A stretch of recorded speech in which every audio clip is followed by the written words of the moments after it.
Pada halaman TPS berikutnya, saya sudah menyiapkan dua buah data grid view dan beberapa tombol. Di sini maksudnya adalah kita mau menambahkan item, misalkan kita kayak mau belanja, itemnya itu ditampilkan di sini, kita pilih itemnya, add to chart, nanti dia akan masuk ke dalam seperti bawahnya seperti ini. Jadinya di sini saya akan koneksikan dia dengan tabel barang.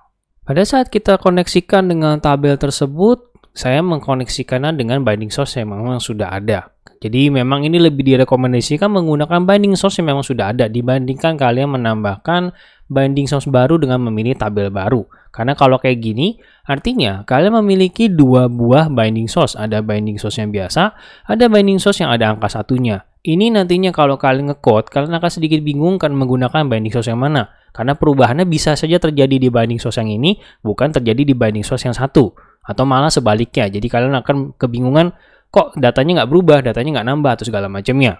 Tapi ketika kalian mau melakukan filtering, mungkin kalian memang mau sengaja memisahkan database ya, tampilannya, ya baru kalian gunakan ini. Tapi kalau untuk secara biasanya, kalian tidak mau menggunakan ini dipisah binding source-nya. Jadi saya akan delete saja, dia nanti akan hilang, lalu kita akan koneksikan lagi langsung dengan binding source yang memang sudah tersedia.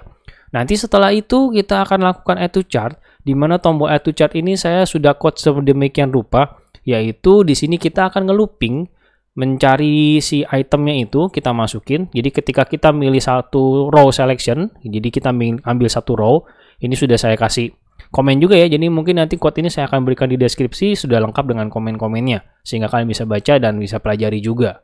Pada dasarnya ini dia akan looping setiap item yang dipilih karena ya kita bisa milih barangnya itu dalam jumlah banyak sekaligus. Jadi nggak mungkin kita cuma milih satu add gitu. Jadi kita pilih pakai shift ataupun pakai kontrol ditahan, kita milih banyak, terus kita add semuanya masuk ke bawah. Di sini saya menseleksi beberapa sel yang memang saya mau saja. 0, 1, 3 artinya yang nanti akan masuk ke dalam bawah sini hanya adalah cuma 0, 1, 2, 3 artinya adalah ID barang, nama barang, harga beli tentu kita tidak mau tampilkan dong ke si pembeli gitu kan. Kita akan tampilkan harga jualnya saja. Jadi 0, 1, 3 masuk ke dalam chart seperti itu. Sementara yang di dalam data grid view ini sama sekali tidak dikoneksikan ke database. Ini cuma saya lakukan namanya edit columns, lalu saya menambahkan kolomnya sendiri. Kalau kalian memang mau menambahkan kolomnya, kalian bisa mengganti header text di sini sehingga namanya mungkin ya sesuai dengan yang kalian tampilkan di atas. Jadi ini kemudian setelah sudah di-add 3 buah itu, kan ini memasuk ke dalam item list. Lalu kalian tentu perlu menambahkan quantity. Di sini dalam sekali klik pastinya kan kita sekali klik add to chart adalah menambahkan satu set quantity. Nantinya kalau kita klik berkali-kali, barulah quantity tersebut bertambah dengan melakukan pengecekan looping seperti ini.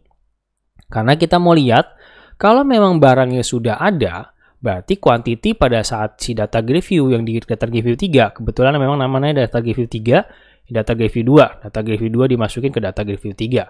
Ketika nanti di dalam looping ini kita menemukan data grid view 3 sama dengan item yang ada di dalam data grid 3 yang kita pilih, itu ketemu item yang sama, itu kita tambahin kuantitinya. Kalau nggak ada, ya berarti nggak perlu ditambahin, nggak perlu menambahkan quantity. Melainkan kita tambahkan kolom baru di bawahnya.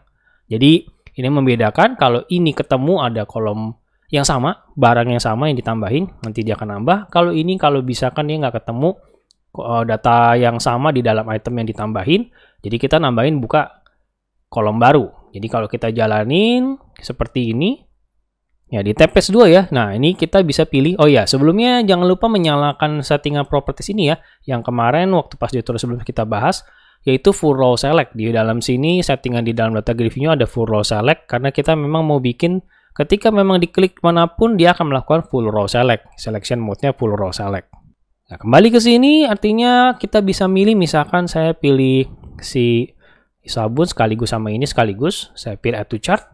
Nah, tiga-tiganya langsung ketambah ke bawah. Tapi misalkan saya beli satu lagi sabunnya, jadi quantity si sabunnya nambah, bukannya dia bukan menambahkan kolom baru di bawahnya. Jadi dia mencari, ketemu, ada quantity ditambahin kayak gini.